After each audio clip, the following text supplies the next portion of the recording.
Chapter 21. Power of Medicine.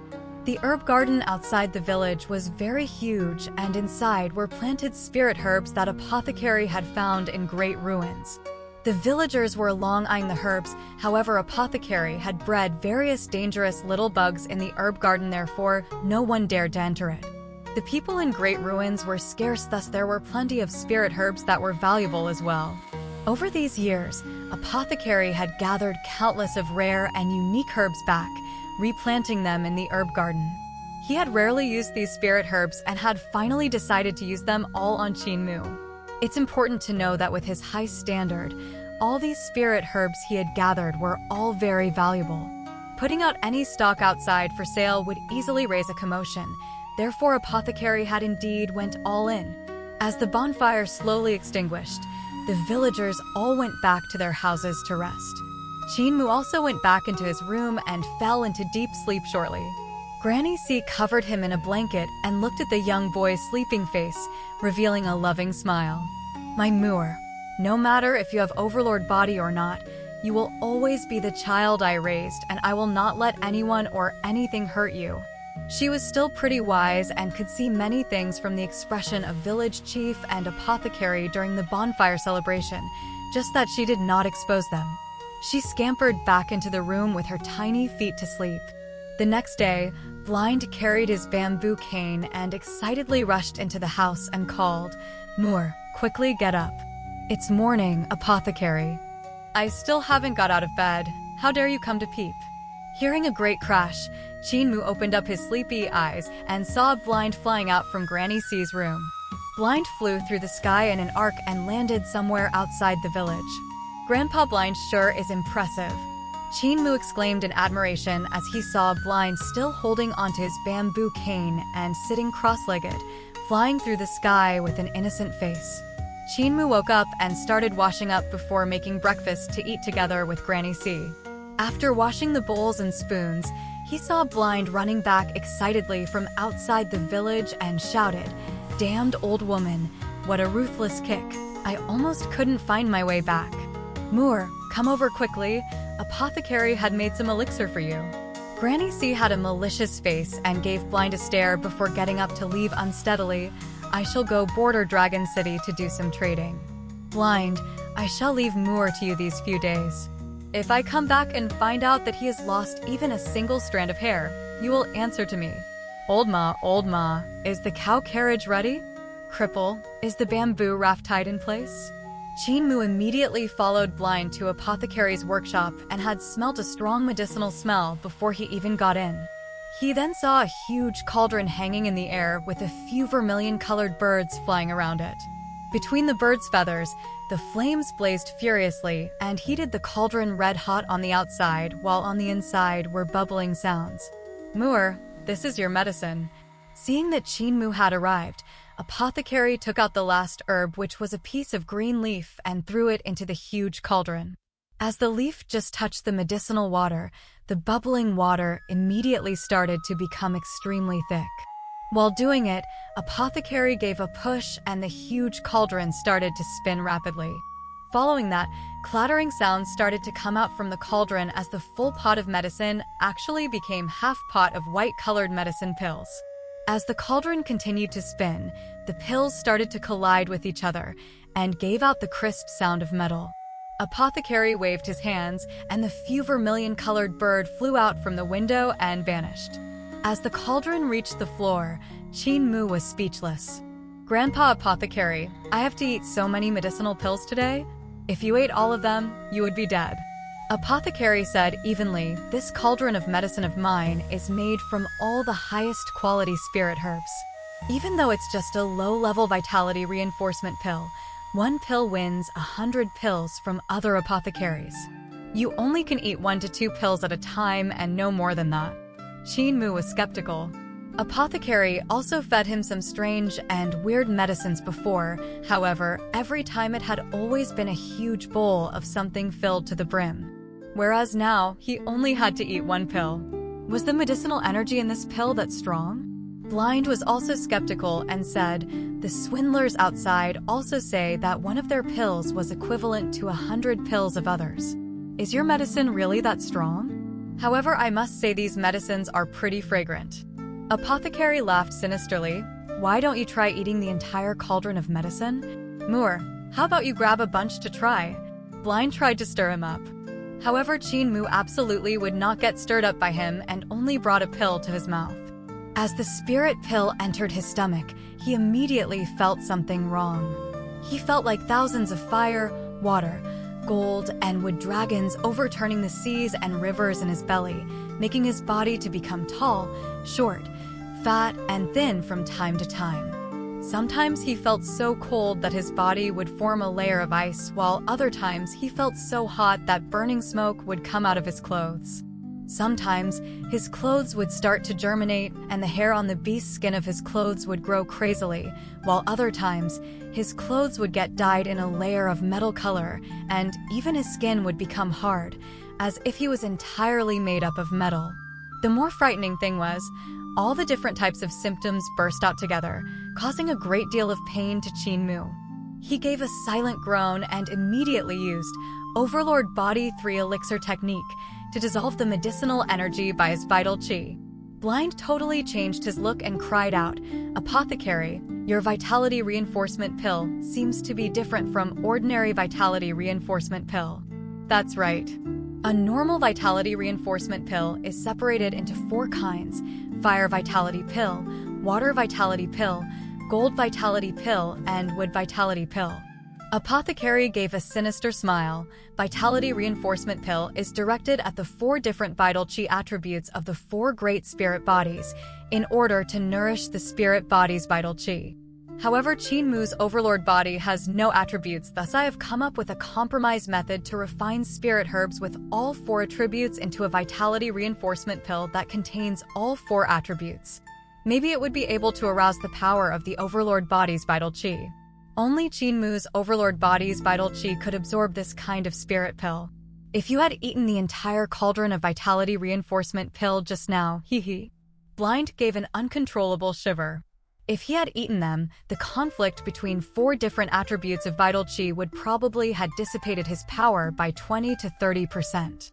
Of course, this would happen only if he had eaten the entire cauldron of vitality reinforcement pill. Eating only 1 pill would not hurt him much.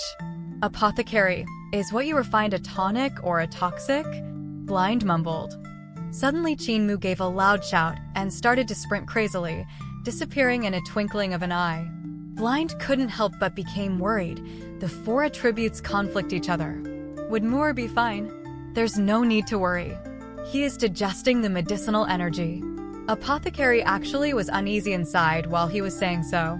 After all, it was his first time improving the vitality reinforcement pill, and also his first time refining the improved vitality reinforcement pill. As Qin Mu was the first to try, Apothecary was also unsure how much medicinal energy in the pill, if it had any side effects, or if the person who ate it would die or not. Of course, he could never say these out or else Granny C would come for his life. In the forest far away, Qin Mu's roar rang out as the trees collapsed one by one and created loud rumbling noises. The corners of Apothecary's eyes twitched as he said, "It's going to be fine, don't worry. Listen, he is currently vigorous and lively." Blind gave a sigh. Young people sure are full of energy. In the forest, Qin Mu sprinted among the trees. His fists and feet were as fast as lightning as he kicked and punched towards the various huge trees. A huge tree that required 2 people to hug could only take 3 punches and 2 kicks before getting broken into half by him. Unbearable. It's too unbearable. The medicinal energy of Apothecary's vitality reinforcement pill was simply too strong. Despite using Overlord Body 3 Elixir technique, while sprinting, he was still unable to dissolve it and felt like his body was about to explode. He could only exhibit the martial arts that Cripple and Old Ma had taught him to vent out the excess medicinal energy. In his spirit embryo divine treasure, the tiny human-shaped spirit embryo was also frantically doing breathing exercises to absorb the vital qi rushing forth and purifying it. This tiny Qin Mu was also so weary that he was gasping for breaths. "Die, Young-un." Suddenly, the forest trembled as a furious devil ape stood up within the forest and bellowed in rage. Fists the size of small mountains flew ruthlessly toward Qinmu, who was destroying the forest. So it turned out that the medicinal energy had got to Qinmu's head, thus he unwittingly came into the devil ape's territory again. Seeing that it was the young-un who had trespassed into his territory again, it became exceptionally furious, meeting his foe, and attacked Qinmu without explanation at once. Qinmu's eyes were scarlet red as he suddenly raised his head. The medicinal energy in his body furiously broke out and caused the vital qi in his entire body to burst to the brim. Qinmu then leaped forward and gave a punch towards the devil ape's fist. Boom! A deafening sound rang out as Qinmu flew backwards and broke several huge trees in his path. The devil ape leaped towards him excitedly and raised its legs for a sweeping kick towards Qinmu, who had just landed on the ground. The huge and thick leg was like a large pitch-black pillar crushing towards him. In an instant, Qinmu gave a shout and gave countless of kicks on the devil ape's extremely thick leg at the point where muscles and tendons connects. The devil ape immediately felt the strength vanished from its leg, so it quickly followed up with another punch from the sky. Qinmu raised his arms to block and was once again forced to retreat. Fighting close combat with Qinmu, the devil ape's punches and kicks would rake up gales that caused a whooshing sound. As it attacked Qinmu, Qinmu seemed to become hysterical and actually began to fight hand-to-hand with this strange beast. Even when he was at a disadvantage, he didn't show the slightest fear. The devil ape became all the more furious and became hysterical as well. Every punch and kick towards Qinmu became heavier and heavier. One human and one ape, one big and one small. Everywhere they went, the trees would collapse and shattered rocks would fly. Suddenly, Qinmu leaped into the sky as if he was flying and started to sprint on the devil ape's arm, reaching his face in the next moment. Thousand-armed Buddha. His two arms looked as if they became hundreds of arms as they left after images, while the few hundreds punches landed right on the devil ape's soft and drooping nose in succession. The devil ape teared in pain and fell on its back.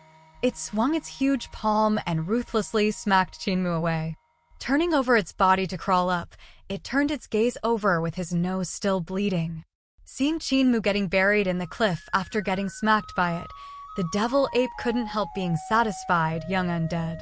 Suddenly, the young-un who was buried in the cliff suddenly twitched, and with both his hands propping him, he pulled himself out from the crater and frantically rushed to it. The devil ape jumped in a shock and beat his chest with its two fists, bellowing as it leaped toward Qinmu. Die, young-un! Chapter 22. Secret of the Stone Statues. In the valley below the cliff, sounds of heavy impact kept sounding out, causing the tree leaves to sway continuously from the tremors. The birds in the mountains also flapped their wings and flew away, not daring to stay near. In the valley, the devil ape leaped forward while hugging onto a huge boulder, smashing it towards Qinmu in midair. Qinmu agilely dodged it, and when the devil ape saw that it had missed, it picked up another huge boulder wanting to smash again.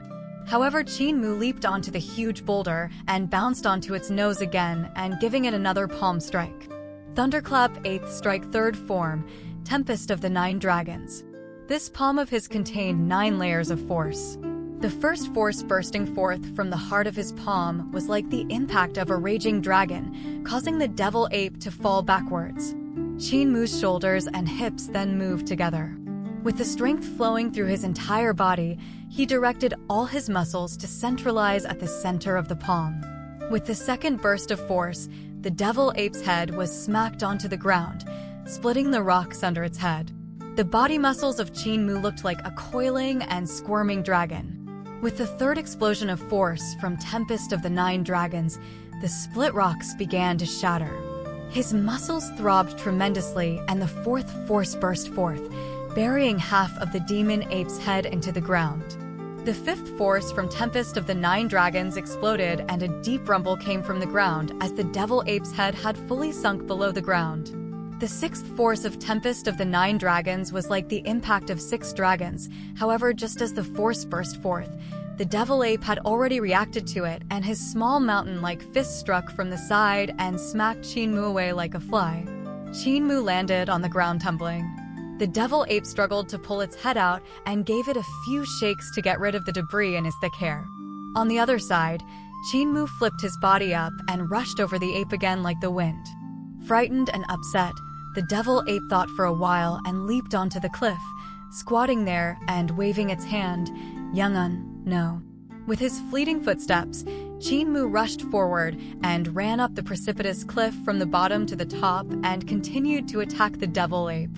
The devil ape flew into a rage. The human and ape continued to leap around on the cliff, shooting rocks in random directions as they fought. A great deal of time later, the medicinal energy in Chinmu's body was gradually used up.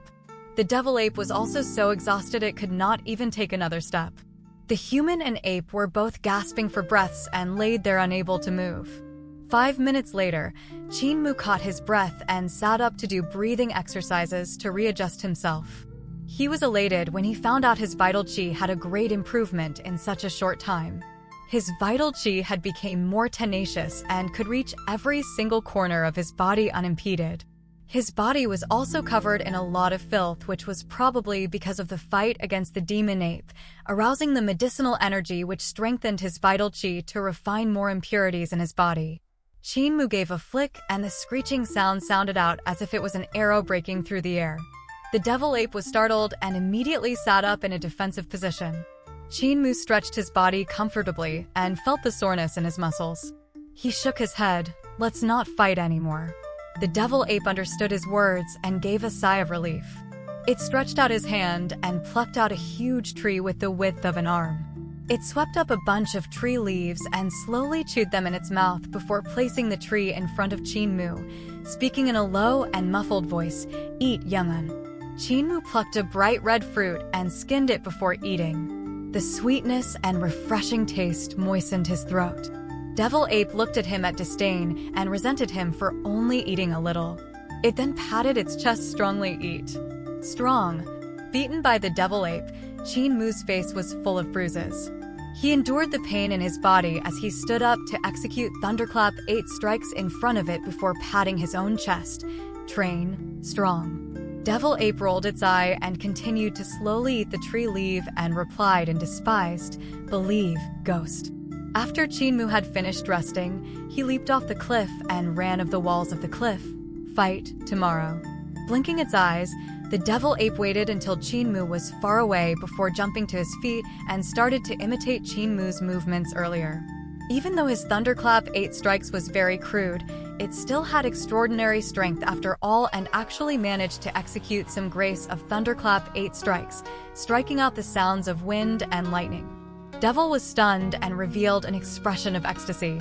It then continued to strike until the whole mountain cliff was filled with the sounds of wind and shouted, "Strong! Strong! Strong!" When Chinmu returned to the village, Apothecary anxiously came up to check on his body and smeared some ointments on his face, asking, "Is there any unusual symptoms?"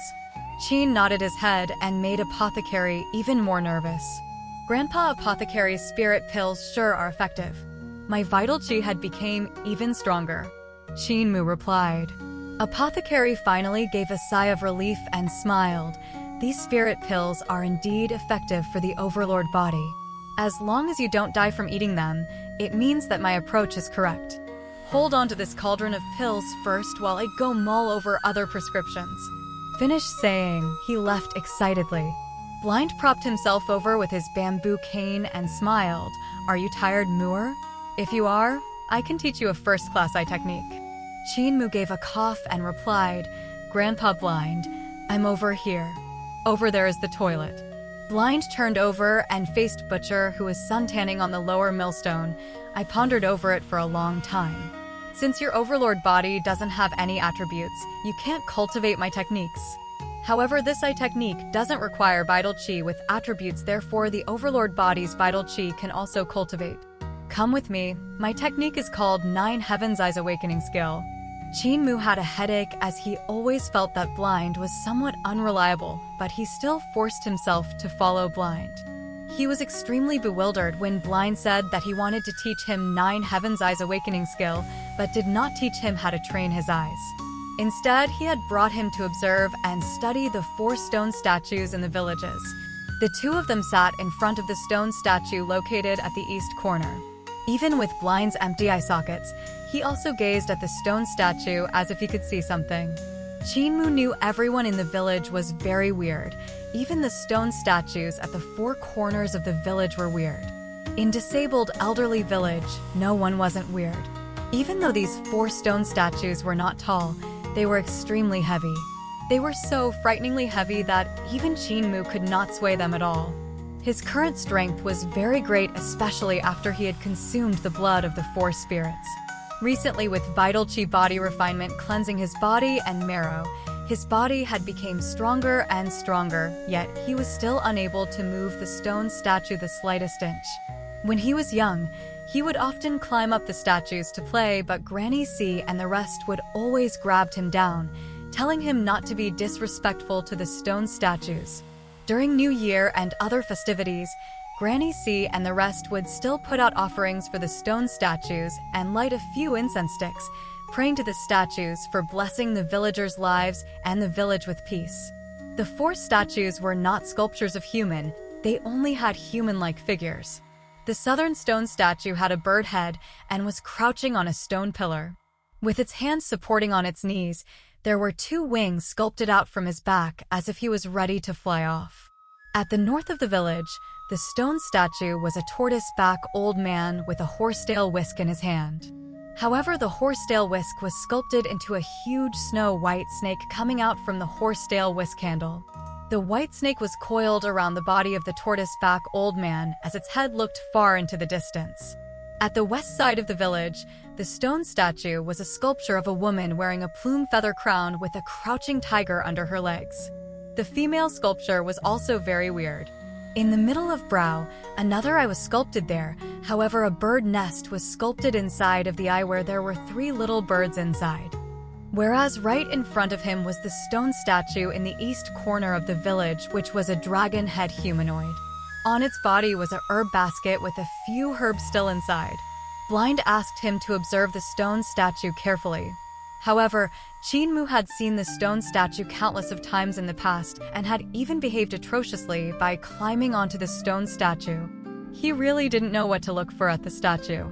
"Moore, can you lift this stone statue?" Blind asked as he saw Qinmu being absent-minded. "I can't." Qinmu shook his head. The stone statue was too heavy, so heavy that it didn't seem to be made of stone. A stone with the height of a human could at most be a few thousand kilograms, and with Qinmu's current strength, it would be an easy feat for him, but he couldn't move any of the four stone statues at all. Blind then kept the conversation interesting. "Do you know why the stone statues are so heavy?" Qinmu shook his head again. "I don't know." The stone statue actually isn't heavy, not at all. Blind's expression remained calm. What is heavy is not the stone, but what was sculpted from the stone. Qinmu was puzzled. "Isn't it still stone after sculpting it from a stone?" Blind continued. "For example, when learning calligraphy and painting from deaf, your paintings and writings are a load of crap which are worthless. However, deaf's paintings and writings can't even be bought with 10,000 taels of gold. Both paintings were made from paper and ink, yet why is deaf's painting more valuable?" Qinmu half understood what Blind had said, but deaf's painting really had an extraordinary appeal in it which was way better than his. Blind lifted his bamboo cane and pointed. If these stone statues were sculpted by an ordinary person, it wouldn't be heavy at all. However, since the person who sculpted them comes from an extraordinary background and the contents of the sculptures are even more frightening, the weight of these stone statues can't be measured with common logic. Carrying a stone statue is equivalent to. His expression turned eccentric before continuing after a while, is equivalent to carrying a god. Chapter 23. Disrespecting the Gods. Qinmu's heart wavered. Carrying a stone statue is equivalent to carrying a god? Blind replied indifferently. Carrying a god while walking is extremely heavy. Back then, when Granny C and the rest wanted to save you, Old Ma was the one who carried a stone statue and brought Granny C to the riverside. Although it was such a short distance, Old Ma almost collapsed from exhaustion, even with his strength. Qinmu's scalp turned numb. The stone statues in the village were that heavy? Who was the one who had sculpted these stone statues? Who were the gods sculpted on the stone statues? Why do they become so heavy when sculpted in these appearances? Will he be hated by the gods when he had defecated and pissed on them while he was still a child? Don't you worry, the god that had sculpted these sculptures is long dead. Moor, the reason I had made you observe the stone statues is to train your eyes. What I want you to see isn't just an ordinary stone statue, but the image that a god had crafted for gods. Blind voice was so loud that even the deaf could hear him, causing Qin Mu's eardrums to ring. Blind faced the bamboo basket beside the stone statue and shouted, Moor, what the 9 Heaven Eye Awakening skill opens are your god eyes, and since they are called god eyes, you obviously have to see God.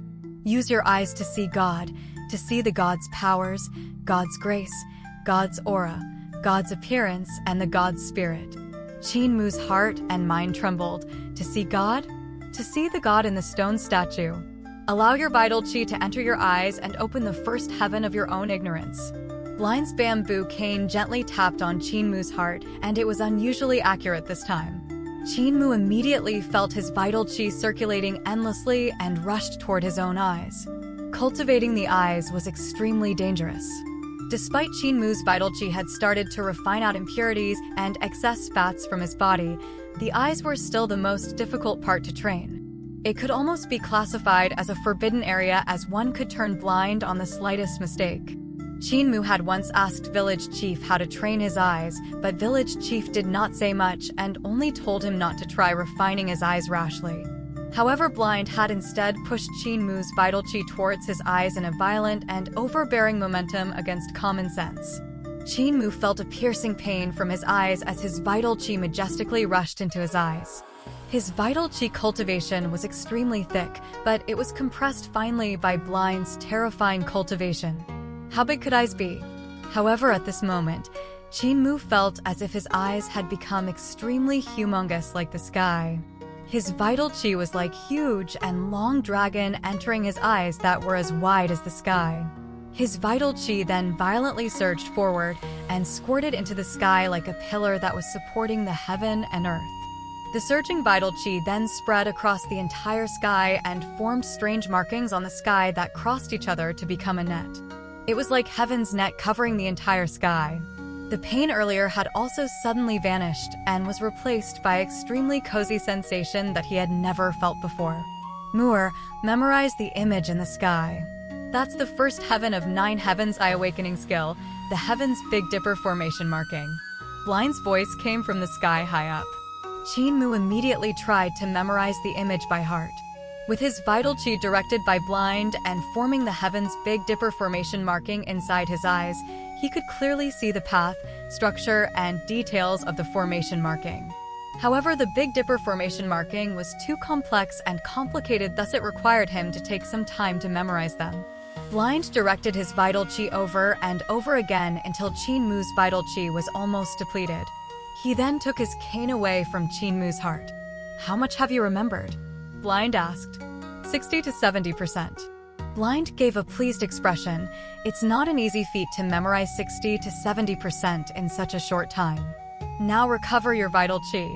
Qin Mu started sprinting and executed Overlord Body 3 Elixir technique to allow his vital qi to recover faster. When his cultivation had returned to his pinnacle, Blind continued, "Execute the Big Dipper formation marking that I have taught you and look at the stone statue again to see if it was different from before." Qin Mu immediately directed his vital qi into his eyes and constructed Heaven's Big Dipper with his vital qi. Even though he had only learned 60 to 70% of the formation marking and didn't complete it, the cozy sensation when one could refreshingly see through everything came out again as his vital qi spread all over his eyes. Lifting his head up to look at the stone statue of the dragon head elder, his mind couldn't help trembling. The stone statue, which was once ordinary in front of him, had suddenly become bright and colorful. It was as if the stone statue had come to life and become an indomitable god. He even saw the finest light given off around stone statue. Every fine ray of light brought out the divine grandeur of the stone statue. His mind and spirit immediately suffered the pressure of the stone statue. In his eyes, the stone statue was no longer a stone statue, but a living and breathing god. God's spirit, appearance, Aura and power came crashing down on his spirit before overwhelming his entire body, making him unable to resist wanting to kneel down. Continue looking and don't close your eyes. Don't kneel down either. Blind coldly continued, remember how you peed and pooped on the stone statue when you were young? If you dare to do that when you were young, why do you have to kneel down when you become older? Moore, what 9 Heaven's Eye awakening skill awakens aren't just your eyes, but your spirit as well, for you to stand strong against all the powerful and the evil. How powerful is a practitioner isn't solely based on the power of his moves. It's more important that the spirit is strong. If your spirit loses to a pile of broken rocks, no matter how powerful you become, you will still be a total failure. Blind knocked his bamboo cane on the ground and shouted, if you go against the stone statue and withstand its pressure, your spirit will become stronger as well. If you want to have greater power, you must first strengthen your spirit, become your own god, and fear nothing. Beads of sweat rolled down Chinmu's forehead as he struggled to go against the thought of him kneeling down. The pressure that the stone statue had brought on him was simply too strong and was impossible to resist. Blind told him that there was nothing to be afraid of, but it was impossible for him to do it. Things became totally different after awakening his eyes. When his eyes were not yet opened, the stone statues were just ordinary stone statues, thus he had no qualms peeing and pooping on them. However, when he had opened his eyes, the stone statue was like a god, and any actions, even looking at the god, was counted as a blasphemy. Blind said, it's easy to destroy the god in the temple, but difficult to destroy the god in your heart. Do you know who had said this sentence? Chinmu's spirit was still being intimidated by the stone statue and was unable to answer. The one who had said such a rebellious sentence is the current imperial preceptor of Eternal Peace Empire, the person acclaimed as the #1 man under gods. With awe-inspiring presence, Blind shouted, Moore, the gods in your heart are all strange gods and fake gods. Only by destroying them could you erect your own god statue. Even if a real god is right in front of you, you can't kneel down, let alone a stone statue. Blind stabbed his bamboo at the side and loosened his pants, laughing loudly. Not only you shouldn't kneel, you should pee on it. Pee on it? Chinmu stared blankly. Pee on a god? Blind peed at the stone statue and laughed. That's right, pee on it. When you were young you had peed on it no lesser than 100 times. Why are you afraid now? Chinmu gritted his teeth and loosened his pants to pee. A warm sensation flowed out onto the stone statue. This pee was not insignificant. The god statue in Chinmu's eyes was still divine and full of pressure, however the feeling that was pressuring his spirit to kneel down had vanished entirely. The old and the young looked at each other and laughed happily. Village Chief was at the village entrance suntanning as he heard their laughter. Turning to have a look, he couldn't help but shook his head. Blind is indeed a frivolous genius, to use this kind of method to break the god in Chinmu's heart and strengthen his spirit. If it was anybody else, they wouldn't have thought of such a weird method. Moore sure is extremely daring to pee along with him. Making Moore pee on the stone statue not only broke the god in Chinmu's heart, but also broke the god in his heart, the god that had taken his eyes away. The spear god is back. He knew why Blind had done this. The bamboo cane was not a cane in Blind's hands, but a spear. When Blind had walked into disabled elderly village back then, his body was heavily injured and was in a pathetic state as if he was a beggar covered in filth. However, Blind's footsteps as well as the bamboo cane on his hand were very stable. When he walked into the village, he gave Village Chief a feeling that raging dragons were sweeping out from all directions. In Village Chief's eyes, the bearing of Blind was like a pillar supporting the heavens. The only person in the world to have that kind of spear skills and spirit could only be that of Spear God. However, the most powerful point of Spear God was not his spear but his eyes. He had a pair of god eyes and could see through every loopholes of the moves. And now, Blind had imparted the god eyes to Chinmu. You must first train your eyes to train the spear, and before you train your eyes you have to train your heart. Blind's eyes were god eyes. The stronger the eyes got, the more truth they could see, and the more truth they were able to see, the more you could see how terrifying it was. Chapter 24. Destroying the God in his heart. All the living things in the world were not as simple as they looked. What ordinary humans saw with their naked eyes and what practitioners saw with their awakened eyes were two entirely different worlds. The stone statues in the village seemed ordinary, but practitioners who had awakened their eyes could see gods from these stone statues. These practitioners could also see the gods and devils from all the ruins left behind by them, which were scattered everywhere. As for the Buddha in the temple, ordinary folks could only see a Buddha statue, but for practitioners who had awakened their eyes, they could see a peerless great Buddha, crushing their spirits. If the practitioners didn't have a strong spirit, they would die of fright sooner or later from what they saw. Therefore, as Blind taught Qin to train eyes, he had first taught him to train his spirit, to destroy the image of God in his heart so that he wouldn't be afraid again. Henceforth then could he achieve success. As what Buddhism goes by, if there's a Buddha in your heart, it's hard for you to become Buddha. Eternal Peace Imperial Preceptor had also said, it's easy to destroy the God in the temple, but difficult to destroy the God in your heart. These two kinds of sayings went by the same logic with Blind peeing on the stone statue.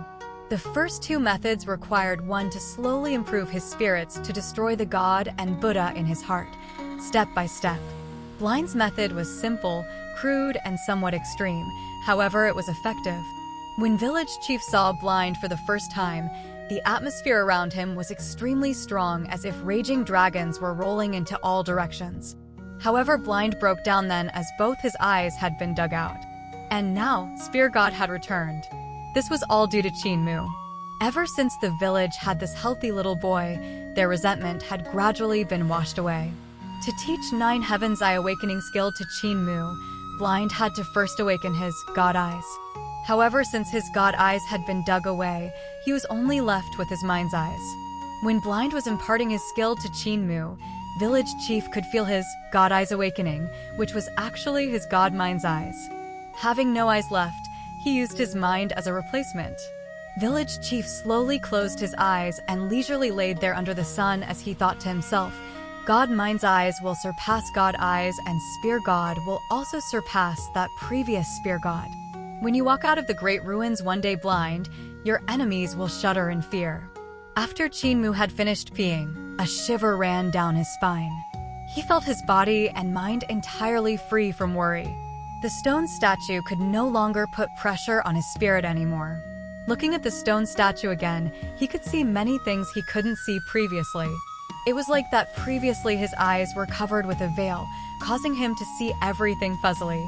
Whereas now that the veil had been lifted, the true colors of the world were shown. He looked at the colors around him greedily. The beauty that he had never discovered before made him so excited that he wanted to cry. Approaching the other stone statues in the village, his spirit was once again overwhelmed. The other 3 stone statues in the village were similar to the Dragon Head Elder Stone statue, giving off intense divine rays and extraordinary charm, possessing a sacred aura.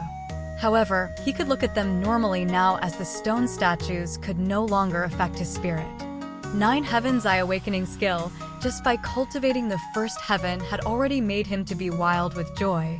What other beautiful sceneries would his eyes see after being upgraded by the next few heavens? Qin took out a copper mirror and took a look at his reflection. In the mirror, his eyes were different from usual as a ring appeared deep inside his pupil. On the ring were strange markings that were like lightning intersecting. The ring gradually became faint and faded away. Qin closed his eyes and directed his vital qi to carefully construct the heaven's Big Dipper formation marking before opening his eyes once again. He then saw the ring appeared in his eyes once again. This ring was the projection of heaven. If I managed to cultivate 9 Heaven's Eyes awakening skill, then there should be 9 heaven rings overlapping each other like 10 pupils stacked together. Qin thought to himself. Blind continued to guide him on how to complete the heaven's Big Dipper formation marking, and after quite some time, Qin finally mastered the entire Big Dipper formation marking. Moor, are you finished with your rest? Butcher jumped down from the lower millstone and grabbed his 2 pig slaughtering knives. If you are done, then it's time to train your knife. Qin acknowledged and rushed towards Butcher after retrieving his pig slaughtering knife. Not long after, Old Ma and Cripple had returned from hunting and immediately took over from Butcher in training Qin. Qin was only let off after he could no longer move from exhaustion. In the evening, Qin went to learn blacksmithing skills from Mute the blacksmith. Mute gave a few hand signs and some unintelligible sounds while Qin nodded in deep thought. What Mute was explaining were the techniques of cultivation. He said cultivation was like blacksmithing. One must pay attention to the different functions of the small flame and big flame. Other than the functions of the flames, you should also know how to quench the metal. You had to temper the metal in cold water to harden it. Wisdom and force, strength and flex, dragon and tiger, these are how the opposite forces complement each other. The more Qin pondered over it, the more he felt logical. He admired Mute for his words, which would allow him to avoid going down many wrong paths. While blacksmithing, Mute taught him to observe fire. While looking at the fire in the furnace, Mute performed a few actions. Qin eyes brightened and followed what Mute had taught, to observe the fire while circulating his vital qi at the same time. Executing Overlord Body 3 Elixir technique, his vital qi circulation was like a small furnace hidden in his chest directing heat to all parts of his body. Qin felt a delightful sensation like his vital qi was burning. At the same time in his spirit embryo divine treasure, his spirit embryo absorbed energy from the sea of light as it did breathing exercises. His spirit embryo also began to change gradually as the vital qi it exhaled got ignited into flames, surrounding it as if it was being bathed in a furnace. Qin was astonished as his spirit embryo also started body refinement. By observing the furnace fire, the spirit embryo had such a mystical transformation that he didn't expect. Mute was also astonished as he sized up Qin curiously. Halfway past midday, Qin felt that the firepower that his spirit embryo could withstand had already reached its limit and immediately stopped observing the fire. Ah! Mute gave 2 hand signs and dunked the red-hot iron strip into the water. As it fizzled and gave off white wisps of smoke, Mute gave another 2 hand signs. Qin eyes lighted up and observed the water jar in deep thought. The sound of flowing water gradually sounded out from his chest.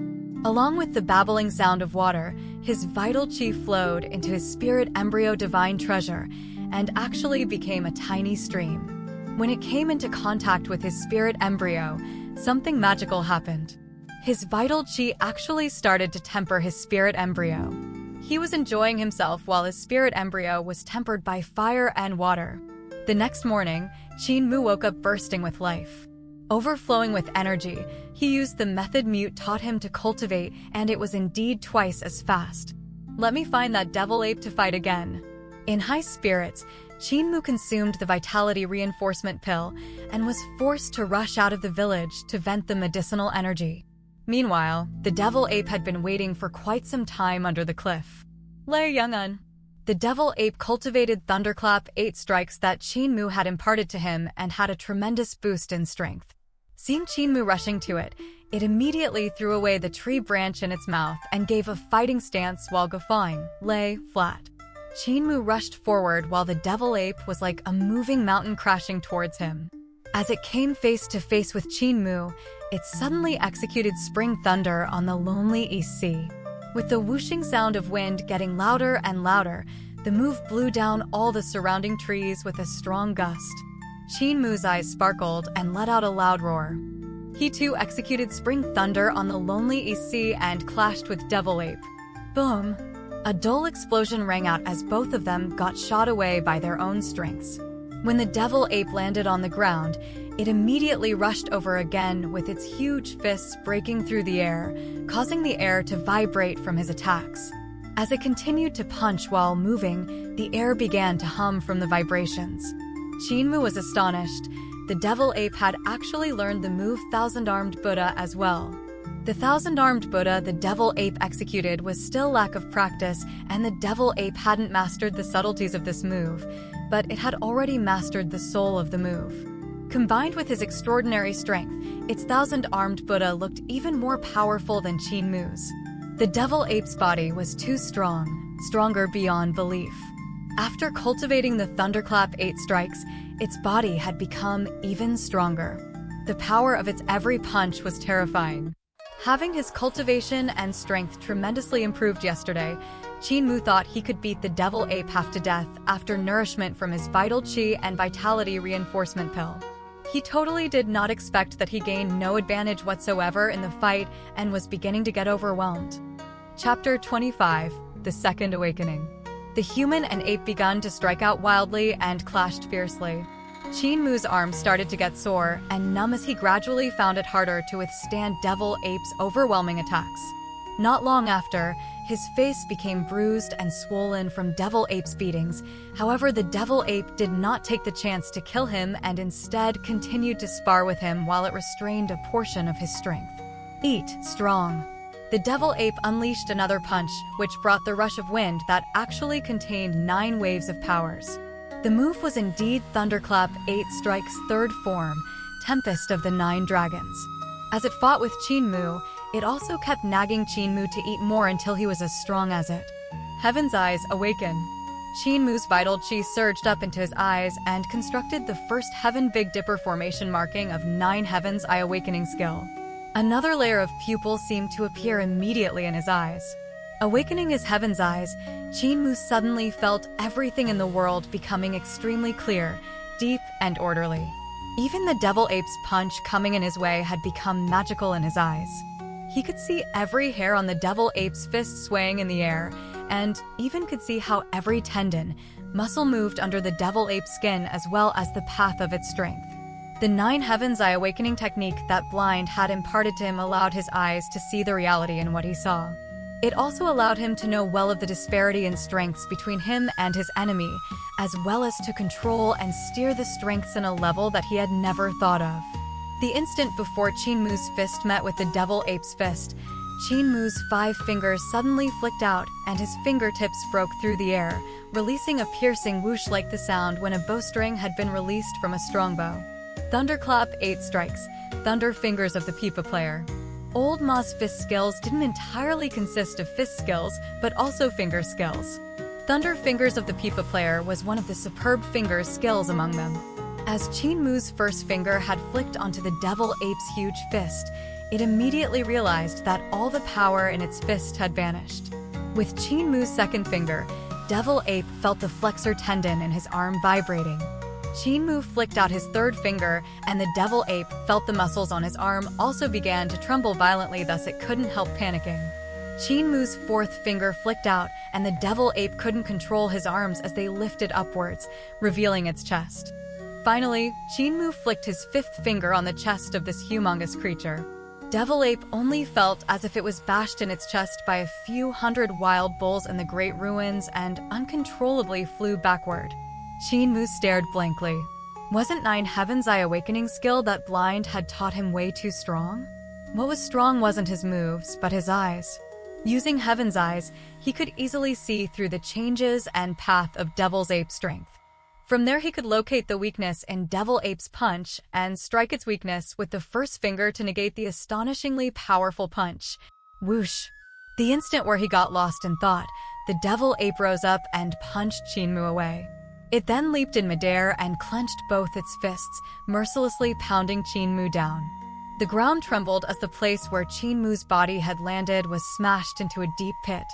The Devil Ape landed back on the ground with a boom and gave another punch into the pit. Before its fist had even reached the pit, Qin Mu flicked another finger onto its fist. The next moment, the Devil Ape's gigantic body flew upwards while Qin Mu leaped up from the pit and caught up with Devil Ape, who was in midair. Tempest of the 9 Dragons. Boom, boom, boom.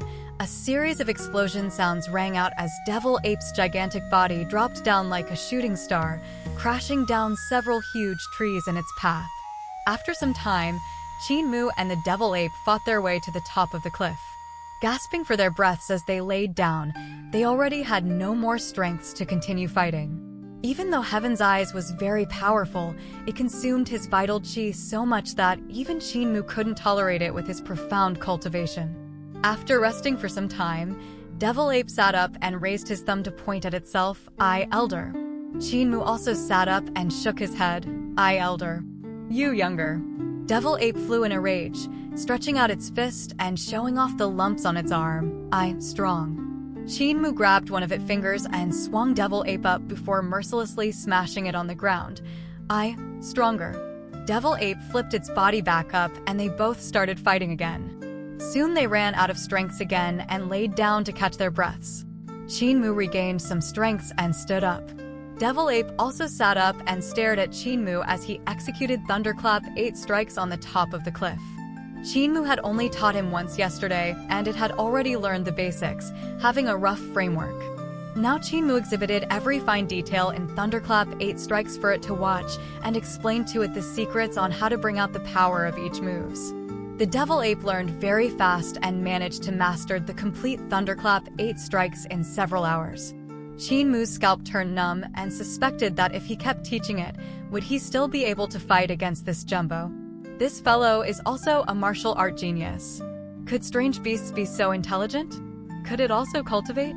Qin thought for a while and sat down teaching breathing exercise to the Devil Ape, imparting his Overlord Body 3 elixir technique to it. Devil Ape imitated him closely and learned the breathing exercise. Overlord Body 3 elixir technique was really the simplest dying technique, thus its method of circulation was extremely simple, which required only moving and guiding vital qi. Not long later, Devil Ape had basically mastered dying technique and had an even breathing rhythm. This was also partly due to his temperament. Since it was a herbivore, it had quiet disposition and a pure mind. Therefore, it could master dying technique in such a short time. This fellow really is a martial art genius. Seeing it mastering dying technique so quickly, Qin couldn't help sincerely exclaiming in admiration, "Train well, big fellow. I'll find you to spar again tomorrow." Finishing his words, he leaped down from the cliff and ran towards the village. Devil Ape saw him off and sat down once again, whispering "Yaman." The next several days, Qin every day came to spar with Devil Ape, and after sparring, Devil Ape would treat him to some fruits. On the other hand, Qin would show it how to cultivate and even taught cripples heaven-pilfering divine legs to the Devil Ape.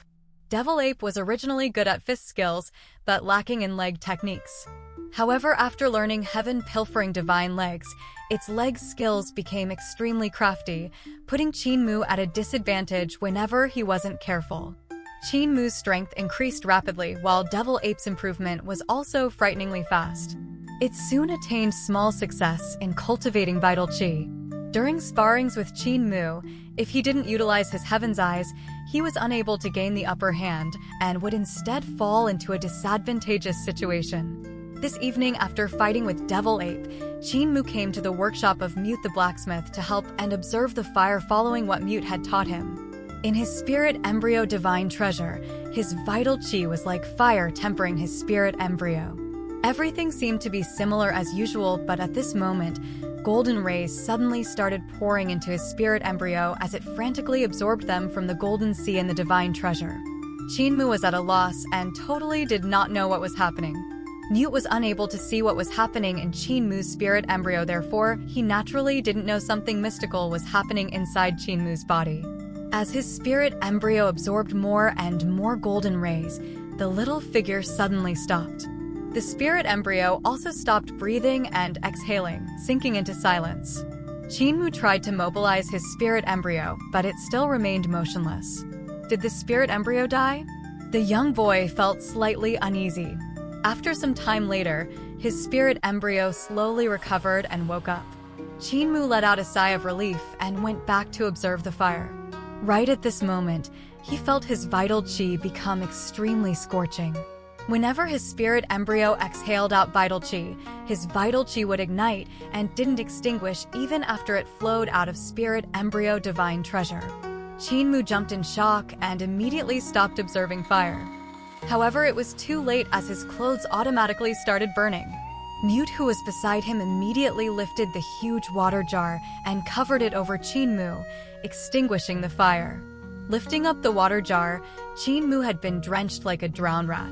Mute was stumped and checked the burn marks left on Qin clothes. He immediately threw down his iron hammer and iron bar, flying straight to Village Chief, making hand signs.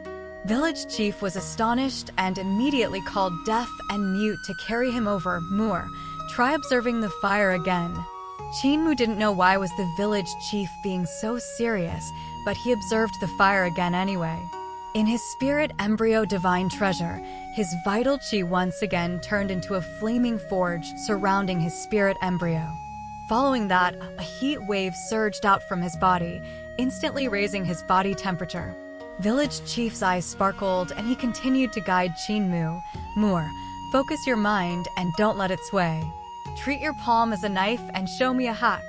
With his mind free from thoughts, Qin Mu only had his eyes on the furnace fire in front. His vital qi naturally unleashed as he gave a hack using his hand as a knife. Whoosh! His palm actually ignited on fire, just like a flaming sword cutting down. Chapter 26. Thickness of an arm. Everyone in the blacksmith workshop stared blankly.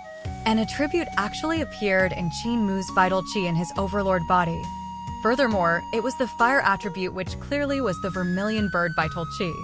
Def was about to shout in joy, but village chief interrupted him. Relax first, Def. Moore, now focus your mind and observe water. Don't think of anything else. Doing as he said, Qin Mu observed water, and his vital qi turned into a trickling stream, flowing into his spirit embryo divine treasure to temper his spirit embryo. The small blacksmith workshop was soon squeezed full from all the villagers who had rushed here after hearing the news. Old Ma, cripple, butcher, apothecary, and blind had all squeezed into it to take a look at Qin Mu, who was currently observing water. None of them even dared to take a deep breath. Village Chief's voice sounded out. Do you still remember the spear skill that blind have taught you? Imagine you have such a spear in your hand and give a stab forward. Qin Mu lifted his arms and gave a stab while circling the spear tip. The instant his empty hands tried to do a stab, his vital qi turned into snow-white vapor and surged out, forming a spear shape in his hands. At the same time, there was also sounds of trickling water as the water dragon like steam circled from his tremors. Success, a success. Old Ma cried tears of happiness. He finally succeeded. Our years of hard work is not in vain. Moore, you have grown up. He couldn't resist turning his head to the side and used his only arm to wipe his tears. Cripple carried his sincere smile on his face and muttered, our Qin Mu can finally survive in great ruins. Damn it, Old Ma. Can you stop wiping your tears? You're going to make me cry as well. Granny C had gone to Border Dragon City to buy stuffs. If not, she would be the one who would cry the most among us. What's there to cry about? Apothecary's eyes turned red and smiled. We should be smiling. Should we die of old age in the future, Qin Mu can still continue to survive by himself. This is an extremely good thing, and we should laugh happily. You're right, extremely right. Def laughed heartily. Apothecary, even though I don't think much of you, but you got me good by this sentence. World-shaking laughter resonated out from the tiny blacksmith workshop and into the heavens. Looking at these excited old men, a warm feeling flowed throughout Qin Mu's entire body. All these people who were slightly disabled and more or less had some kinds of shortcomings might look fiendish at times, but they were all his family, his closest kin. Suddenly, Granny C's voice came from outside as she laughed. What are you old things squeezing inside for and laughing about? Qin Mu was surprised and elated. Granny C had finally returned from Border Dragon City. Soon, Cripple disclosed this happy matter out, and Granny C couldn't help being surprised. With her eyes reddening, she smiled. Good, good. Moore has finally grown up. This is good. Thinking about her hardships for the past 11 years, she couldn't resist tearing up. The little old woman sat down and wiped her tears. If we die in the future, Moore can still live on. Don't touch me. It's only some sand that had got in my eyes. Village Chief secretly gave a sigh of relief. The dark clouds that were hovering above his head had vanished, along with the appearance of attributes in Qin Mu's overlord body vital qi.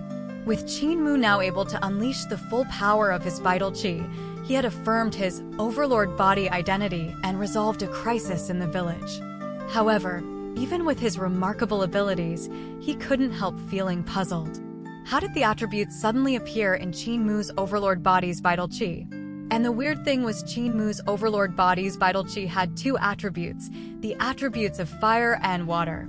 It was known that as a spirit body, they only could have one attribute and never two. Qin Mu was obviously an ordinary human, and yet he had two kinds of attributes. Furthermore, they were the fire and water attributes which couldn't coexist together, making it strange. Does an ordinary human always have two kinds of spirit body when they awaken their spirit embryo? He couldn't help feeling at a loss. What exactly did Mute teach him to let his vital chi have the fire and water attributes? Can other ordinary people do the same too? He knew that the villagers had tried all means to help Qinmu to unleash the full power of his overlord body's vital chi these days. Apothecary used medicinal supplements. Cripple, Butcher, and Old Ma trained him vigorously. Blind didn't hesitate to impart it his god eyes. Deaf wanted Qinmu to enter the path through painting and calligraphy to paint out his divine art, whereas he had no idea what means Mute had tried to use. He didn't expect Mute to be the one who had aroused the power of Qinmu's overlord body vital chi. He only knew Mute had instructed Qinmu to observe fire and water. How did Qinmu's vital chi attain attributes by observing fire and water was still a mystery to him. Mute was the village blacksmith who had never revealed his talents. The most frivolous person in the village was Blind. Butcher was the most brash, while the most helpful one was Old Ma, who always put up a cold front. Cripple looked full of enthusiastic spirit, but actually was the most insidious. The most down-to-earth guy was Apothecary, and the one who had no desires was Deaf. Hunchback Granny C was the most mercurial, and the Mute was the most inarticulate man. In regards to Mute, Village Chief hadn't the slightly clue about him. He only knew Mute had his tongue cut off by someone and was good at forging tools. Normally, the neighboring villages would request items like cooking knives, plows, and farming hoes from him to get by. From his guidance to help Qinmu to unleash his vital chi's power, Mute's cultivation and insight probably was the best except him in the village. Moore, can you now shape chi into thread? Granny C asked in anticipation.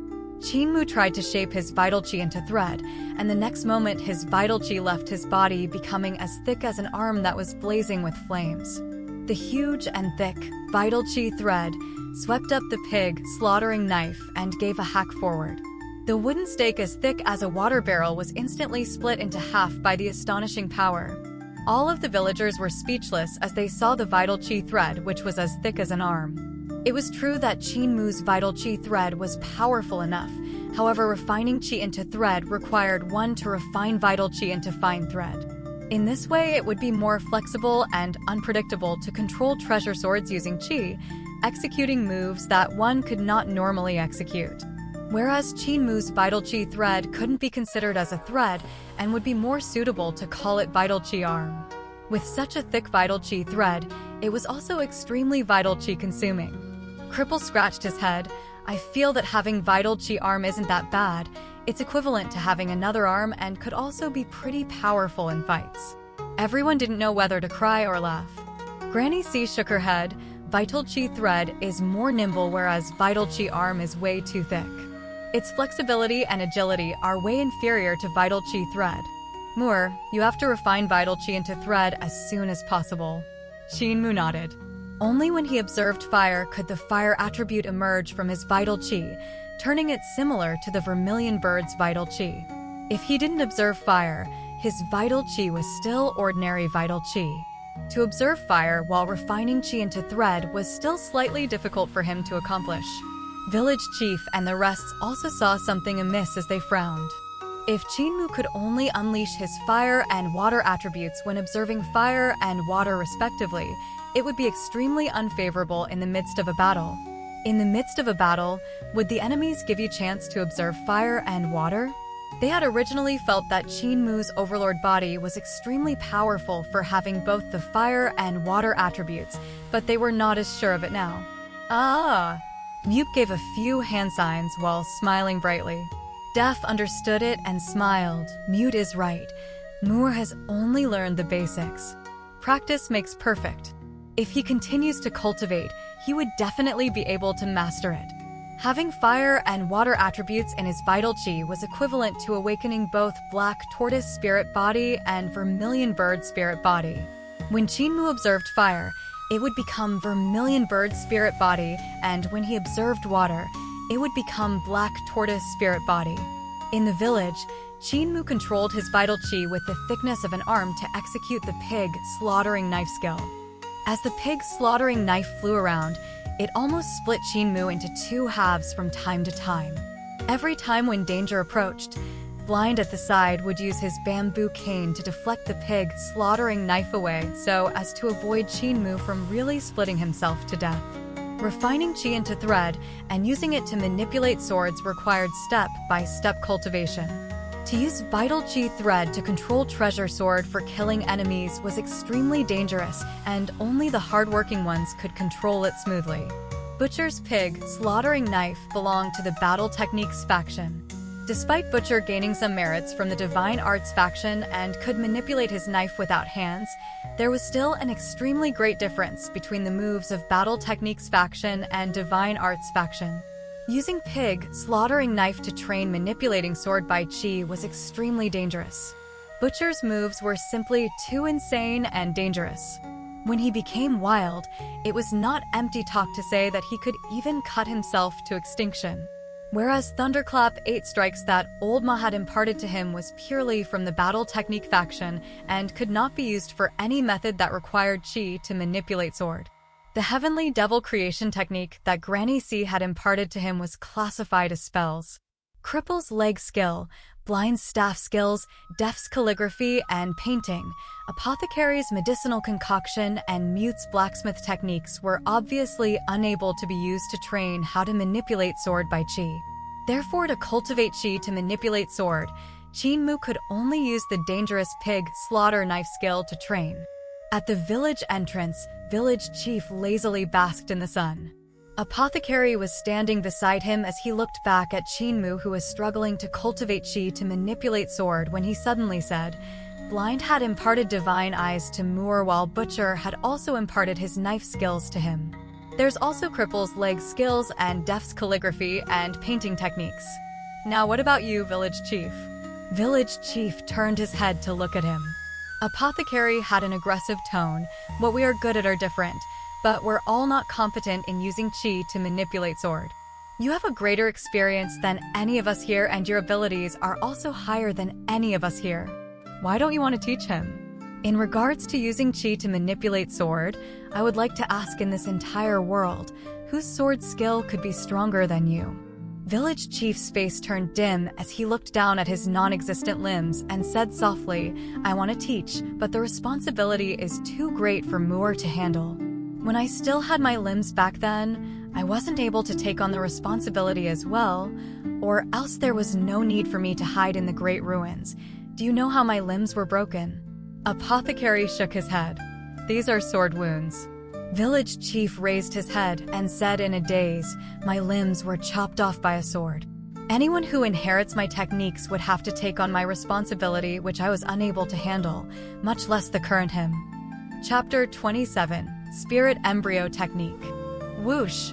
In the forest outside disabled Elderly Village, Qinmu gave a palm strike and vital qi could be seen surging out from his arm like a flaming dragon coiling around it. The air in front of him immediately became extremely parched, as if the air had been lit up in flames. His footsteps shifted as he struck continuously. The air became more and more parched, as if there were 10 extremely scorching suns hanging over the vast yellow desert. What he had used belonged to Old Ma's fist skills, Thunderclap 8 strikes 4th form, Kwafu chasing the sun. Suddenly, Qinmu's footsteps changed irregularly and his moves converted accordingly. His moves and forms were like a torrential river flowing into the sea. His vital qi actually changed from fire attribute to water attribute. On his arm was a coiling water dragon formed by steam, and even his moves resonated out with sounds of surging waves, as if there was a flood flowing around him. His move changed again, and this time both his hands grabbed onto emptiness as spear-like steam overturned the seas and rivers like a long dragon. These few days, he had always been in the village training using qi to manipulate sword and focusing on improving his vital qi. However, he still had to first observe fire before he could allow his own vital qi to acquire the fire attribute and executing using qi to manipulate sword thereafter. As he continued to practice, the time required for him to observe fire became shorter and shorter. And now he had no need to observe the furnace, and as long as his mind thought of the fire in the furnace, his vital qi would automatically become hot. However, Butcher's Pig slaughtering knife skill was from the battle technique faction, thus it was not very successful for Qin to use pig slaughtering knife skill to train using Qi to manipulate sword. On the other hand, cultivating Old Ma's Thunderclap 8 strikes and blind spear skills had resulted in bountiful harvests and rapid improvements. And today, as he executed Thunderclap 8 strikes 4th form, Quafu chasing the sun, he was like a giant sprinting while the air exploded from the tremors of his palms. This was the power of his vital Qi. Of course, the fire attribute of Vermilion Bird's vital Qi could not perfectly unleash the full power of Old Ma's Thunderclap 8 strikes. The most suitable vital Qi for Old Ma's Thunderclap 8 strikes was still Green Dragon's vital Qi. Contrariwise, the water attribute of Black Tortoise's vital Qi could unleash blind spear skills without any restraint. After some time, Qin stopped and consumed 2 vitality reinforcement pills to recover his rapidly draining vital Qi. He then pondered over what he was lacking while he used his vital Qi. Originally, only 1 vitality reinforcement pill would already make him go wild from being stuffed, but after his spirit embryo had awoken, consuming 2 vitality reinforcement pills wasn't a big deal anymore, just that he would be unbearably stuffed. Could Devil Ape eat thing like vitality reinforcement pill? It shouldn't be so, since Grandpa Apothecary said there were 4 kinds of attributes in the vitality reinforcement pill, so it would be poison to whoever that isn't the Overlord body. Maybe I could make a cauldron of vitality reinforcement pill for Devil Ape someday. Qin heart wavered as he recalled the Jumbo that had sparred with him. He hadn't gone to look for Devil Ape these days and didn't know what extent did this strange beast had cultivated Overlord Body 3 Elixir technique too. He stood up and ran swiftly towards the Devil Ape's territory. After all, he was only a teenager and had no friends other than the elders in the village. He and Devil Ape could be considered to be no discord, no concord. He was still pretty concerned about it after not meeting it for a few days. Not long later, Qin had arrived outside the mountainous valley that Devil Ape lived in. Suddenly, a small mountain-like body rose up within the forest, which was none other than the Devil Ape. Having not met for a few days, Devil Ape had become even more majestic. It was exceptionally elated at seeing Qin and started to hammer his chest, signaling Qin to jump onto his shoulder. Qin leaped onto its shoulder, and the Devil Ape went flying as it ran and brought him deep into the valley. It was Qin first time entering Devil Ape's nest. He could see wild deer, horses everywhere. There were even some musk deer and some silly roe deer. There was an ancient vestige in the hinterlands with crumbling fences and dilapidated walls which was beyond rundown. Where the Devil Ape was living in was a palace which was already half collapsed. In front of the place was a ruined stone statue of a semi-human and semi-beast. Qin activated his Heaven's Eyes and was overwhelmed. The stone statue was like the stone statues in disabled elderly village. Through the Heaven's Eyes, the stone statue's grace was like an indomitable beast god who was malevolent with flames surging to the sky. So this statue was what Devil Ape was relying on to resist the darkness invasion at night and to protect its life. With this kind of extraordinary grace, could this statue also be sculpted by God for God? Qin jumped down from Devil Ape's shoulder, and a silly roe deer came up to him sniffing the corners of his shirt, chewing on it. Devil Ape pinched up the roe deer and carefully placed it aside. It then waved its hands, signaling Qin to catch up. It was the ruler of this valley and also its guardian, protecting these animals and only being fierce to trespassers. Qin followed it into the rundown palace, and he frowned. There were wild beast scents all around and should have come from the wild beasts, which had also hidden here every night to avoid the darkness. Look, young-un. Devil Ape pointed to a wall. Qin lifted his head, looking at the ruined wall paintings on the palace wall. The wall paintings were mottled and peeling off in some places. Some places were missing their colors, and only a few wall paintings were still considered complete. What these wall paintings depicted was a man in Qi cultivation. The arrows inside the body represented the flow of vital Qi. Taking a few looks, Qin heart jolted. He saw the vital Qi guiding path of Overlord Body 3 Elixir technique. Devil Ape must have cultivated the Overlord Body 3 Elixir technique and found it similar to the pictures on the wall paintings, thus bringing him here. However, Qin quickly discovered the different points. The first picture on the wall painting was indeed the guiding diagram of Overlord Body 3 elixir technique, whereas the second picture differed to some extent. Even though it was still in accordance to the path of Overlord Body 3 elixir technique, it was slightly more complicated. The guiding path in the second picture had entered the spirit embryo divine treasure on the heart of the brow. After the vital chi entered the spirit embryo divine treasure, the third picture was revealed. However, the third picture showed the guiding path of the vital chi in the spirit embryo divine treasure, and instead of being inhaled and exhaled from the spirit embryo directly, the vital chi formed a mystical vital chi formation marking under the spirit embryo's feet. This formation marking was extremely complicated. It was even more complicated than the Heaven's Big Dipper formation marking that Blind had imparted to him. Qinmu took a close look and memorized it by heart while using his vital chi to imitate and form the formation marking under his spirit embryo's feet. When he had completed the spirit embryo formation marking, his body uncontrollably trembled and immediately felt a weird connection between him and his spirit embryo. When he breathed, the spirit embryo breathed as well. When he made a move, the spirit embryo would make the same move as well, and when he executed Overlord Body 3 elixir technique, the spirit embryo executed Overlord Body 3 elixir technique as well. Qin was stunned before erupting in joy. Doesn't this mean it's equivalent to 2 of me cultivating? However, he immediately discovered that executing Overlord Body 3 elixir technique with his spirit embryo couldn't allow his vital chi cultivation to stack and had instead honed his vital chi. As his vital chi swam through the formation marking under his spirit embryo's feet, it absorbed the golden rays in the golden sea before entering the spirit embryo's body. When it was exhaled out, the vital chi had become even more pure and tenacious after fusing with the golden rays. In the past, his spirit embryo had also indistinctly absorbed the golden rays, but never as fast as going through the formation marking like what indicated in the third picture.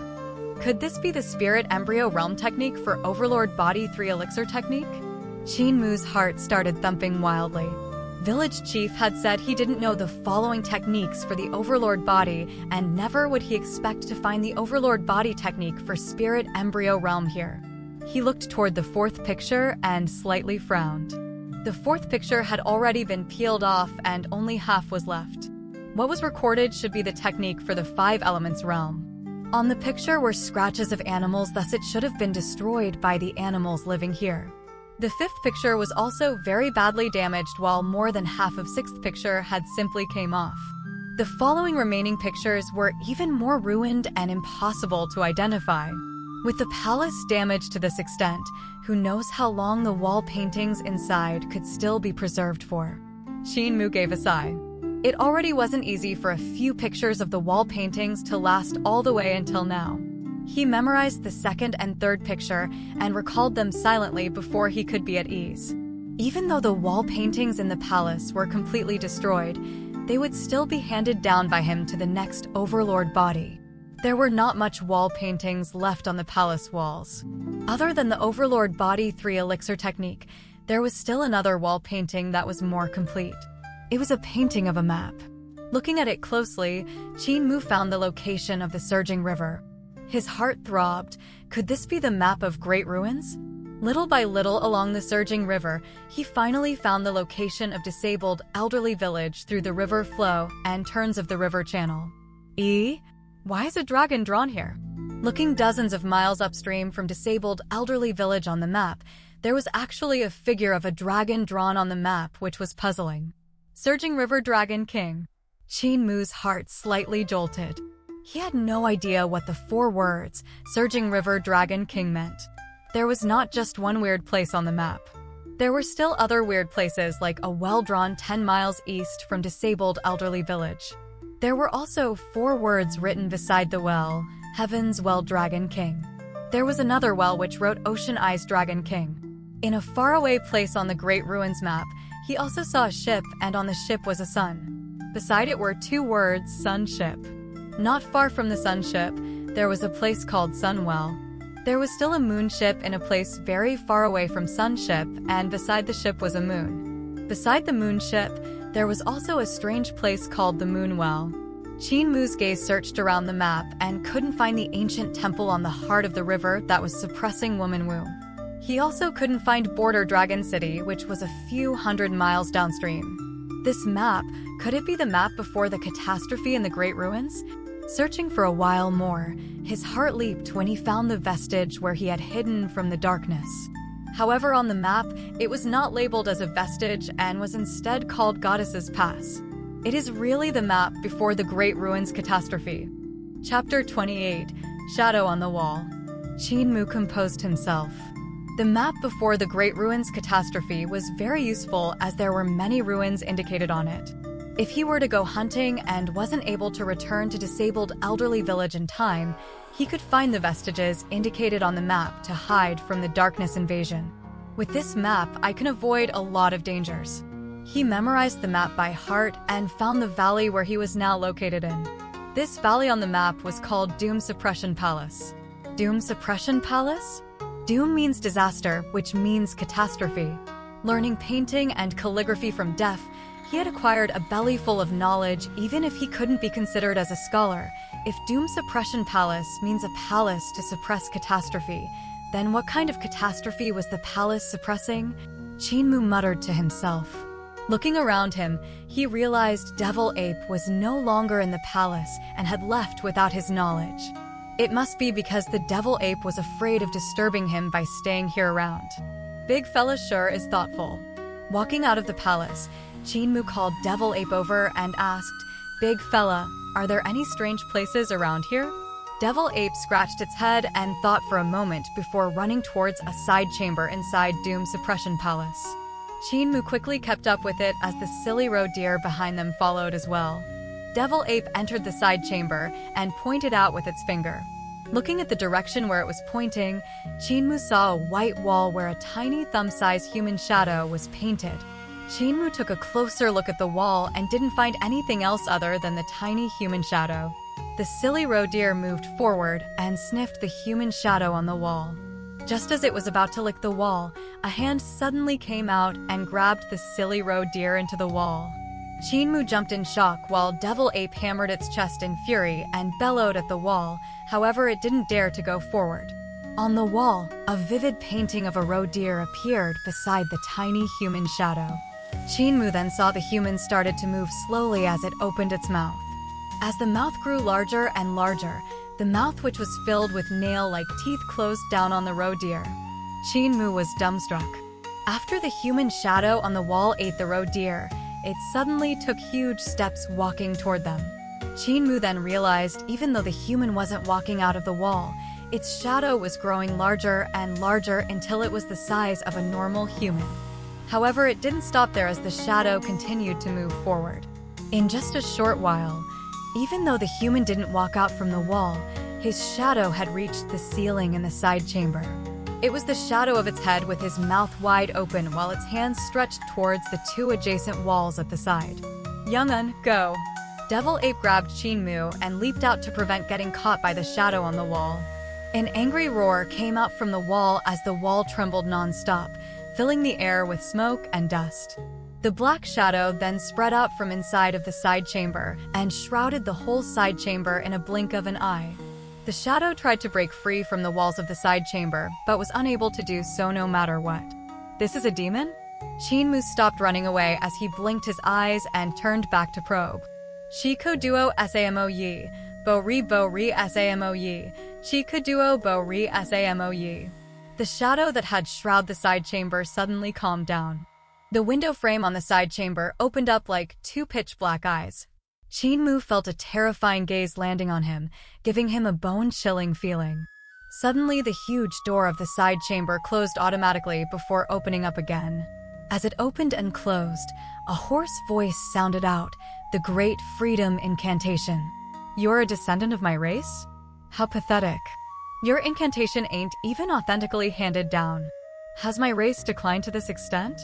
Qin Mu probed on, "Does Senior know the true Great Freedom Incantation?" "Of course."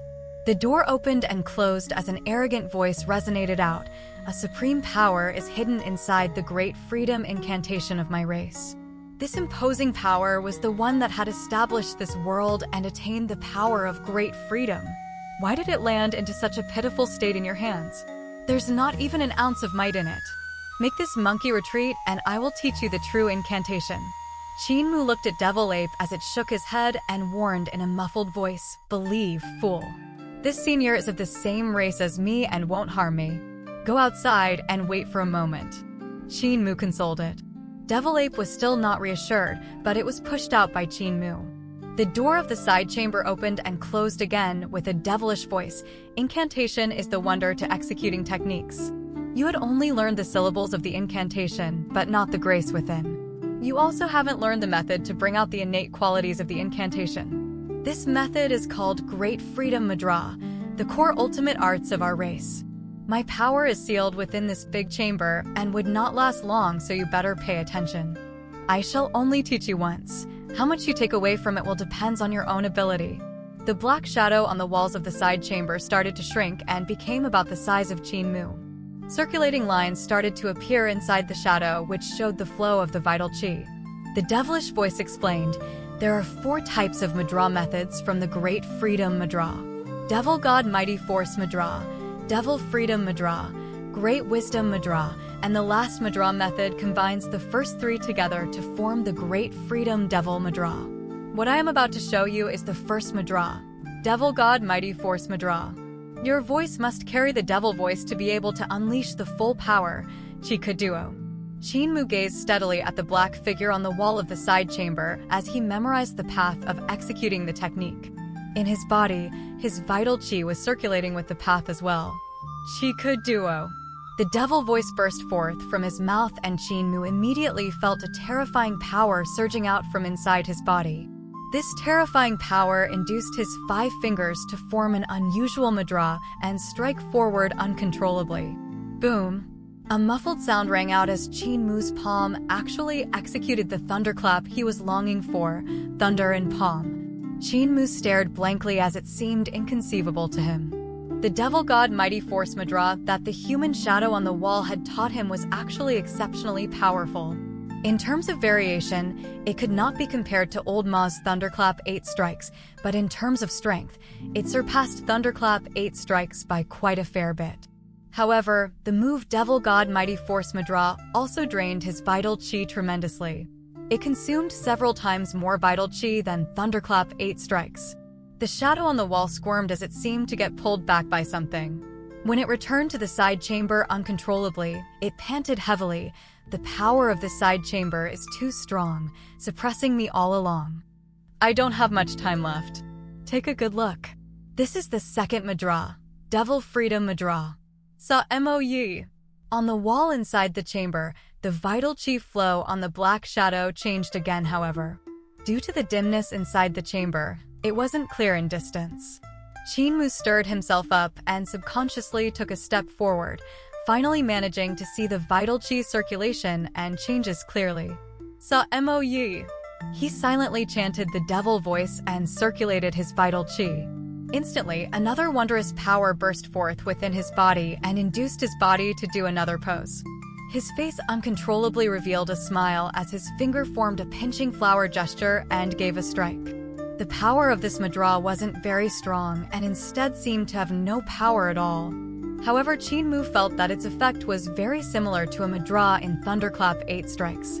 Thunderclap 8 Strikes' 5th form, Sunshine Refining Yang Soul in the Sky. This move that Old Ma had imparted to him wasn't particularly good in offense, but the essence of the skills lied in attacking the soul of a divine arts practitioner. The secret of Sunshine Refining Yang Soul in the Sky lied in the fist, which was like the sun shining down from the sky, using the sun and thunder in one's palm to purge the soul. The Devil Freedom Madra that the human shadow in the wall had taught him also didn't look like it had much power because it was focused on purging the soul, which was why it was similar to Old Ma's Sunshine Refining Yang Soul in the Sky.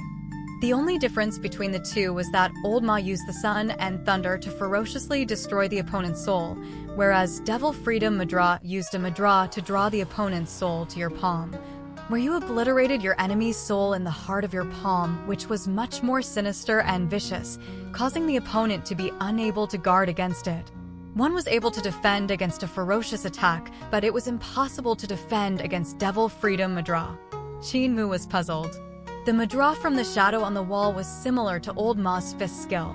Both of them clearly had similar theory, however the methods used to expound on the theory were completely different. One belonged to the righteous path while the other belonged to the unorthodox path. As for which of them was better, Qin Mu was unable to say. He could only say that they each had their own strengths. Old Ma's Thunderclap 8 strikes were more suitable for attacking enemies head-on and crushed them with the ferocious fist skill, while Great Freedom Madra was more suitable for sudden execution, catching the enemies by surprise. The human shadow on the wall shrank more as it seemed to be unable to withstand the restraint of Doom's Suppression Palace. It gasped for breaths and continued, "Pay attention, this is the third Madra, Great Wisdom Madra." The shadow on the wall became blurred and fuzzy, causing Qin Mu to subconscious take another 2 steps forward. Just as he was about to enter the side chamber's door, he suddenly stopped. Instead, he executed 9 Heaven's Eyes Awakening skill that Blind had taught him, and another layer of pupil appeared in his eyes. Even though the shadow on the wall was dim, it was, however, extremely clear in his eyes. "Can you see clearly if you don't come in?" the shadow on the wall asked. Chapter 29. Small cheat, big cheat. Qin Mu respectfully replied, "Don't worry, Senior. Junior here cultivated from young. My kidneys are strong and my primordial yang is brimming. My eyesight is very good and I'm able to see things in the darkness, so naturally, I can see clearly." The shadow on the wall wavered, but did not act any further and instead continued to exhibit the wonder of vital qi circulation. The third Madra of Great Freedom Madra was Great Wisdom Madra. The execution for Great Wisdom Madra was much more complicated. The circulation of vital qi in the black shadow also became faster and faster, and despite having opened his heaven's eyes, Qin Mu was unable to completely catch the path of the vital qi, making him itching to enter the side chamber. Qin Mu hesitated for a moment before putting one leg into the chamber while his other leg remained outside. This way, he was finally able to barely catch the execution path of the vital qi. Qin Mu struggled to memorize, but the shadow on the wall soon completed executing Great Wisdom Madra. He tried to execute Great Wisdom Madra, and even though it was executed out, he still felt that something was missing. He didn't manage to completely remember the execution path of Great Wisdom Madra. This is the 4th Madra of Great Freedom Madra, which is also the strongest Madra. The powers of the first 3 Madras would fuse together into this Madra. The shadow on the wall seemed to become strengthless as it became smaller and smaller. His voice grew softer and softer, however this Madra is slightly more complicated and I'm afraid you can't see clearly. "Don't worry, Senior." Qin Mu gave a sincere smile, "Junior here cultivated from young. My kidneys are strong and my primordial yang is brimming, therefore my eyesight is still very good. I can still barely see clearly." The shadow on the wall fell silent. It then replied with a weaker and weaker voice as it sighed, "But I can no longer keep this up. Come in, there are 4 long bronze nails nailed to the floor in the 4 corners of the chamber. You just need to pluck out the 4 bronze nails. These 4 nails are stabbed into my back, so as long as they are plucked off, I'll be able to catch my breath. Once I catch my breath, I can teach you the complete Madra."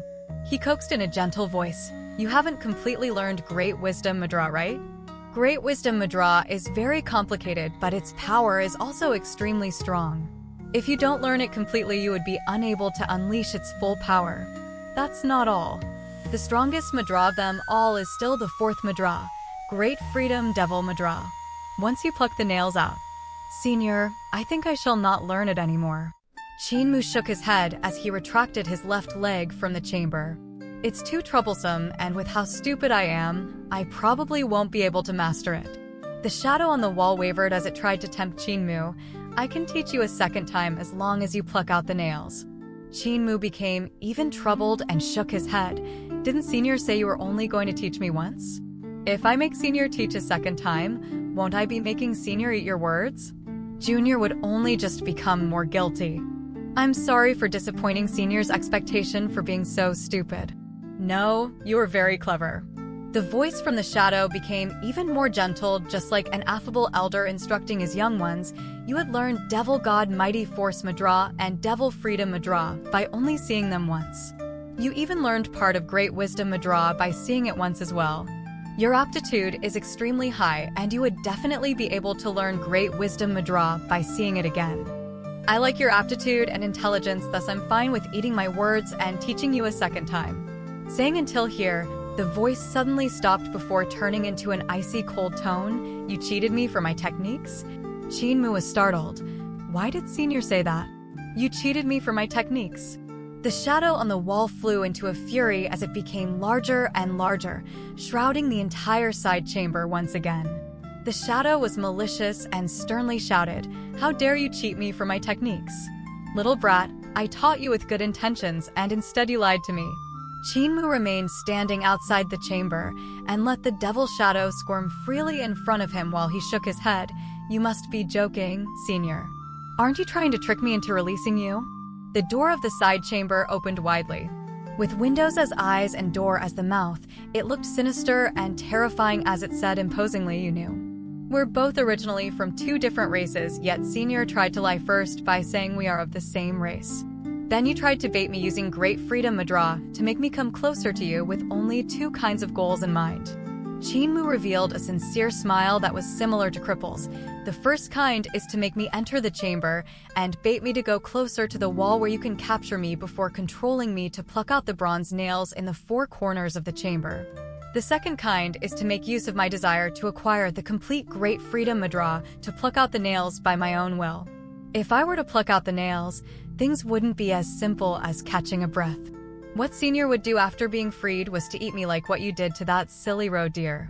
However, Qinmu's smile became even more sincere. "I'm no silly roe deer. Thus I have played along with your lies and cheated 2.5 madra skills from you." The whole chamber trembled non-stop and an earth-shattering howl resonated from the door. "Son of a bitch. I'm going to kill you. Once I'm freed, I will torture you to death."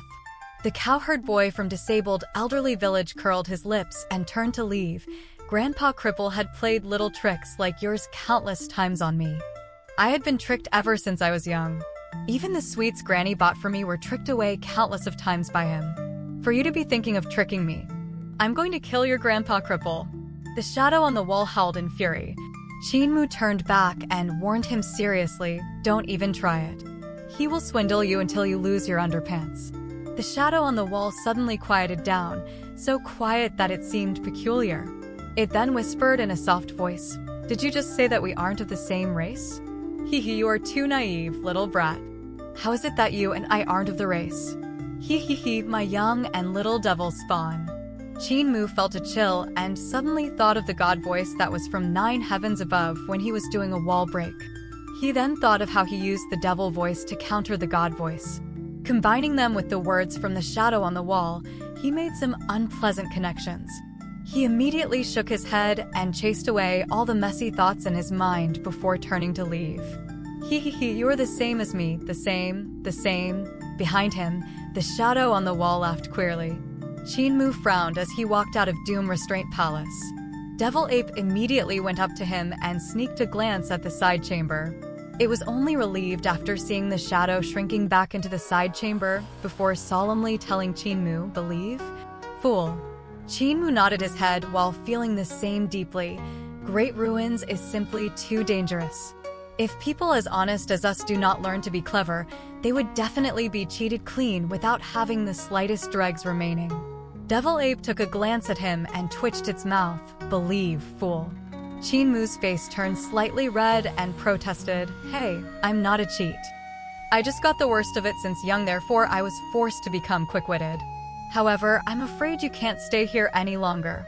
With Doom Restraint Palace being so run down, I have no idea when it will collapse. If it collapsed, that old devil would definitely vent his anger on you." Devil Ape shook its head and silently looked at the wild animals. There were not many living places left in Great Ruins. They were either taken by humans or taken by other strange beasts. If Devil Ape was to bring all these wild animals to move, it was afraid that they would not be able to find a place to stay and would definitely die from the darkness invasion. Qinmu also had no plan as disabled elderly village was too small and simply unable to squeeze so many animals. "Come, young un." Devil Ape walked forward while Qinmu followed behind it.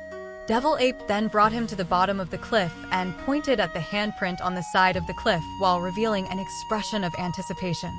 The handprint had been imprinted by Devil Ape itself. Its hand was extremely huge, therefore it had left a deep handprint on the cliff. This handprint represented that this was Devil Ape's territory. Once other strange beasts saw the handprint, they would know that this was Devil Ape's territory and take a detour. If other strange beasts wanted to take over this place, they would come forth to challenge. If Devil Ape was to lose in the fight, the handprint would be erased by the new owner and a new imprint would be left behind. "You, Mark," Devil Ape said in anticipation. Chinmu was puzzled and didn't understand the meaning of its words. Devil Ape grabbed his hand and placed it beside his handprint, saying, "Mark." Chinmu understood what it was trying to say and felt moved. With a heavy strike beside the ape's handprint, his handprint immediately appeared on the cliff. Devil Ape revealed a smile and pointed at the valley as it spoke in a muffled voice, "Mine, yours." The warm feeling in Chinmu's heart turned into sounds of laughter, making Devil Ape chortled as well. At this moment, a voice came from midair, "Master, there are people below." Chinmu immediately raised his head and saw a paper boat flying past in the air. The paper boat was about 60 to 70 feet long. There was a lot of space on the boat as several men and women wearing green garments stood inside. After that, he saw even more strange stuff. A few paper cranes came flapping their wings while surrounding another paper boat. There were also several strange men and women standing on the paper cranes, and each of them had a long sword on their backs. On the second boat, there was only one person and some goods that Chinmu couldn't see clearly. The paper boat stopped in midair as an elder sat there and said, "Qianxiu, go and ask for directions." "Understood." A young man on the paper crane looked down and inquired, "Youth, do you know the way to disabled elderly village?" Chinmu was bewildered and pointed to the direction of disabled elderly village. The young man was refined and courteous as he bowed to express his thanks. A gold ingot then dropped down from the paper crane as they flew away around the boat. Chinmu picked up the gold ingot in bewilderment. Why do those people want to go to our village? Could they be merchants that were passing by? However, if they are merchants, shouldn't they go to Border Dragon City? Chapter 30. Seeking Revenge. Chinmu kept the gold ingot and said, "Focus on cultivating, big fella. I will come find you tomorrow. Do not ever go into the side chamber. That devil is very sly." Devil Ape nodded. Chinmu immediately returned to the village and soon reached the outskirts of disabled elderly village. From far away, he could see two paper boats anchored in the sky outside the village gate. The paper cranes landed under the trees outside the village, but there was nobody left on the boat or on the paper cranes, which meant that they must have entered the village. As he walked into the village, he saw the elder who had spoken on the boat sitting face to face with village chief and speaking to him. "I have heard Granny C from your village is outstanding at handicrafts. Therefore, we have come to request Granny C to help us tailor some clothes." Village chief asked, "May I venture to ask what kind and size of clothing do you want her to make?" The elder replied, "I need her to make some burial clothes, a total of 9 pieces. As for the size, we'll go according to the sizes of all the villagers here. I've also heard Old Ma's carpentry was not bad as well, so I would like to trouble Old Ma to help make 9 coffins. As for the length, we'll have it accordingly to everyone's build here." Suddenly, the elder saw Chinmu walking over and gave an astonished expression. "I had said wrong. I would need 10 burial clothes and 10 coffins. Qianxiu, bring out the deposit." The man named Qianxiu came forward and waved his hand. One of the paper boat outside the village came floating over and landed beside village chief. Chinmu immediately saw that the boat was actually filled with inauspicious items such as paper notes, paper ingots, candles, white funeral flag, and etc. The elder instructed him to stop the boat in the village and said, "This is the deposit for the 10 burial clothes and coffins. May I ask if Granny C and Old Ma could finish them by today? Truth to be told, I'm in a hurry to use them."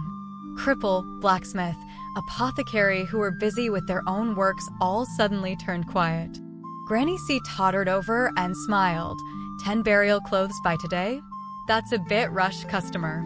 Old Ma walked over and said coldly, "I work fast so the coffins would be done by today. Could old Mister wait a moment?" The elder smiled. "It's surely a bit rushed, but everyone here is talented, therefore you should be able to rush them out, right?" Granny C took a glance at ingots and candles and smiled coldly. "If you're in a rush to wear them, I could make them out right now. It's a coincidence that I just bought some rolls of cloth." The elder half rose out of his chair. "Thanks for the trouble, Granny." Granny C walked back to her house to carry out a few rolls of cloths. With a sweep of her arm, the rolls of cloths unraveled in midair, and a pair of scissors automatically flew out. The scissors went snipping in midair, and in just a short while, the shapes of clothes were done. Silver needles then flew out from the basket and with thread tied to their ends. As the needles weaved around in the sky, the burial clothes were soon completed. On the other hand, Old Ma came to the huge willow trees and released green chi from his fingers, which surrounded the trees with a sawing sound. Not long after, the huge tree trunks were sawed into several white wooden coffins. These white wooden coffins flew over and landed in the village. Granny C's clothings were also done. As she gently waved her hands, the burial clothes one by one landed on the coffin.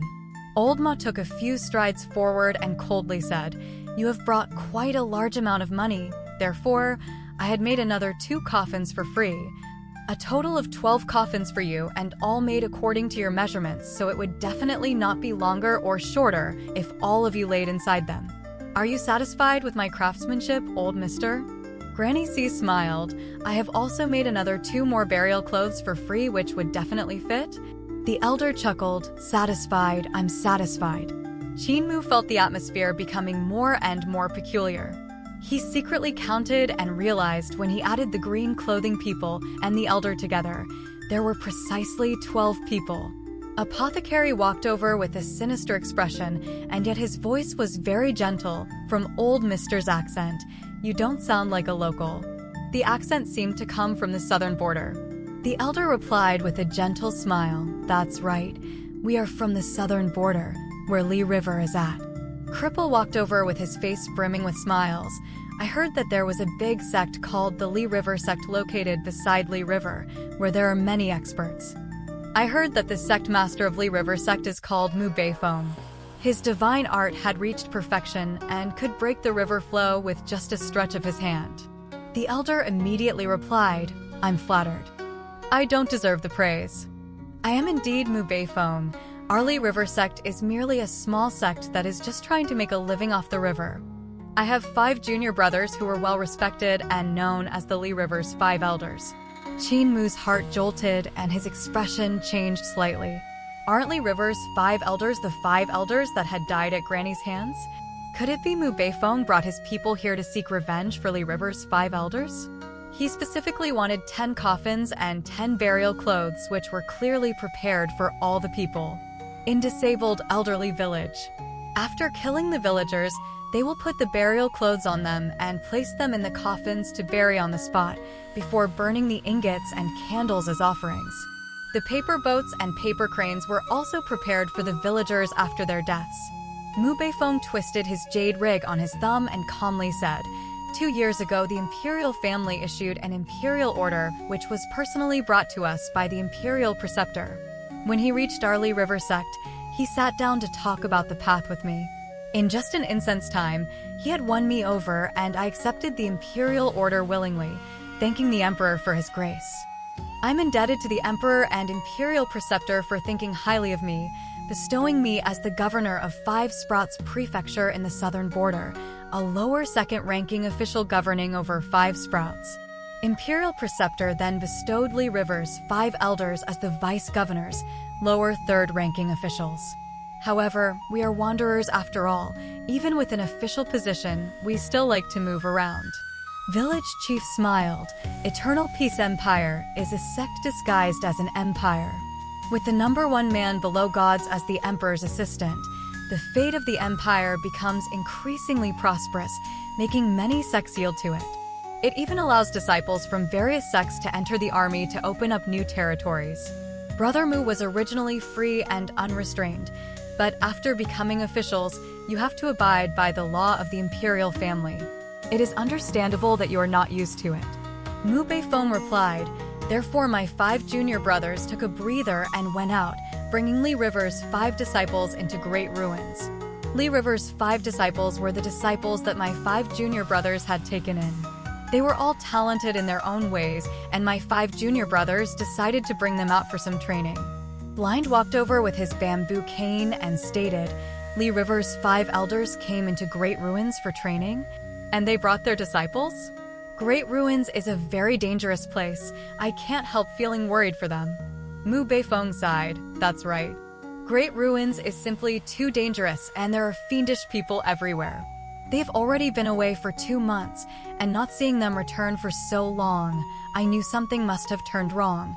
Therefore, as I searched for them, I found the place where my 5 junior brothers died by chance. They had all died so miserably, from the wounds on their broken bones. The one that killed them should be an expert from Heavenly Devil Sect with a short stature that was about the height of Granny C." He shook his head and continued, "After that, I also found the place where their disciples had died, which was at a valley. Their corpses were mangled by the wild beasts. Heis, what a horrible death. From the wounds on their corpses, the one that had killed them should be a young practitioner, just like our little brother here. I heard your village had a tailor and a carpenter, thus I had come forward to order burial clothes and coffins for the murderers that had killed my junior brothers and junior disciples. All that's left is to place them inside." He revealed an expression of slight haughtiness. "I may be a court official, but I'm used to being wild. I'm not used to mumbo-jumbo of the imperial family, so let us settle this the martial world way. I have come to take revenge for my junior brothers and their disciples." Qian Xiu. Saying here, the elder closed his mouth and stopped talking. Behind him, a young practitioner came forward and looked at Qin Mu. It was the man who had thrown Qin Mu a gold ingot for his help. "My junior brother Chu died from a knife skill that was executed with a stick. Little brother, seeing the knife at your back, would you show me your knife skill and spar with me?" Qin Mu hesitated and looked at Granny C, village chief, and the rest. Granny C could not help and spoke, "More. The southern border has a feral custom. Their ways are ruthless and they never show mercy. Since he asked you to show your knife, you should just execute. Keep your mouth shut." Village chief gave a shout of warning and stopped Granny C from saying more before calmly saying, "They have come here following the rules of the martial world and didn't use the power of the imperial family and imperial preceptor to pressure us, so we can't spoil the rules either. No one is to give advice to Qin Mu or to help him." With his awe-inspiring gaze, village chief looked at Qin Mu and said coldly, "Qin Mu, the coffins and burial clothes are right there. If you are soft-hearted, one of the coffins would be yours. It's either he will die or you will die. He has already challenged you to a duel, so why are you standing here and staring blankly?